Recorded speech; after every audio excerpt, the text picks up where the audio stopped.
I don't know. A lot of people say it's a super cheesy movie, and I never saw it as a child, so I don't really have an excuse for liking it as much as I do. But I love Conan the Barbarian, like the original Schwarzenegger one. When I first heard that a new Conan movie was coming out, I was a little bit, like, worried.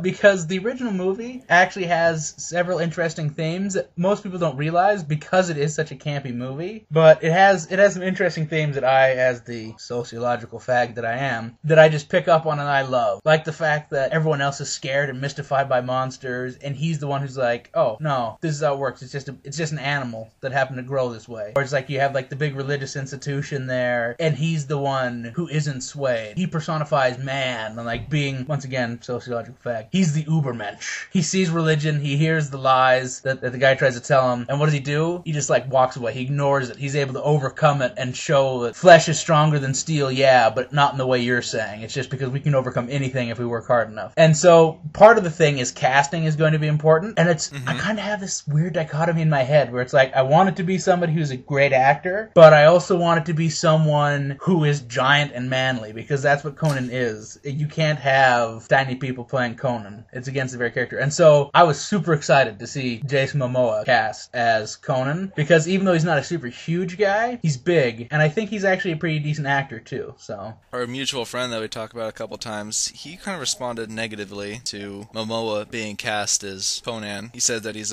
not big enough, and quote, he's Hawaiian. But you know, I've watched the series that he's most famous for, which is Stargate Atlantis. I own all of the show, and I've seen it at least 2 times all the way through. He's not as big as Schwarzenegger, but come on, who is?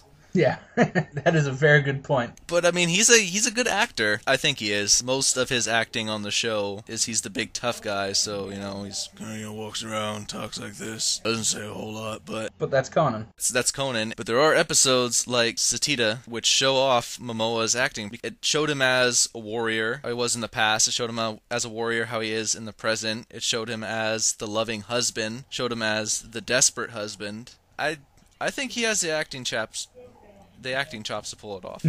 Who knows? Maybe he owns chaps too, which, knowing the Conan series, those might show up. That's the one thing I'm going to miss too. It's Mako died too soon, which I guess it's, you know, terrible to talk about a human being like their only existence is the movies that they could possibly do that I'm going to be disappointed they miss. Like, I'll never forget, I was in chem lab right after Heath Ledger died, and someone was like, oh, did you hear Heath Ledger died? And the guy who was talking to actually said, yeah, but he finished Batman first. And I was like, wow, okay, way to have a soul about that. And like, oh, did you hear that a human being is no longer existing on this earth? It's like, yeah, but at least he finished a movie he was working on. I mean, come on, what's really important? Same thing happened in my psychology class, by the way. That conversation probably happened so many times that if Heath Ledger could have come back as a ghost and killed everyone, he probably would have. It's like, what, really? I'm dead, and you're just, okay, well, screw you guys. We finished Batman, that's good. Should have been on his headstone. Heath Ledger, you know, thus and such to thus and such. He finished Batman. But anyway, so, like, as I said, like, I feel bad, like, making that about Mako, but I'm gonna miss that, like, many years ago. This is a story for another time. It was great. Like, he made the intro to that movie. Conan sitting there looking bored on a big old throne, and then Mako's voice. It was so epic, and so it's gonna be so hard to replace Mako to do something like that. That's a good point. I don't know who they're gonna get to replace Mako. They have Ron Perlman in this movie. He's playing Conan's father. I heard rumors that Mickey Rourke was gonna be playing his father. Is that not true? Am I just reading false information? I believe I read an interview where Ron Perlman was talking about it and how he's only in the movie for like the first 10 minutes or something like that, and he doesn't actually work with Momoa at all in the film. Yeah, it's probably going to be Ron Perlman. Yeah, that would make sense. He fits the part. Yeah, he looks like a big barbarian. I don't know why Ron Perlman looks so great for so many different, like, cheesy movie roles. Not cheesy movie roles, I shouldn't say that. But, like, I just say that because most fantasy movies are cheesy, and he looks like he would fit so well in most fantasy movies. I just wish he'd done more stuff, because I really, like, he's one of those people that I never really go, oh man, a Ron Perlman movie, we need to go see the hell out of that. But it's like, every time I see him in a movie, it's like, why isn't this guy doing more movies? I love this guy. He does great stuff. Even Island of Lost Children, which was super weird. It was still kind of cool to see Ron Perlman. I think it's super weird whenever you hear his voice when you're watching something animated, and then all of a sudden you hear, hello, Robin. Or, without you, all my plans are suddenly possible. Gosh, I'm looking at some pictures of him right now. That's what I was typing in. And good gosh, is his head just a giant brick. The only time he looks normal is when he's in the Hellboy makeup. Pretty much. Like, every other time he just has, like seriously, he looks like he could actually play Conan.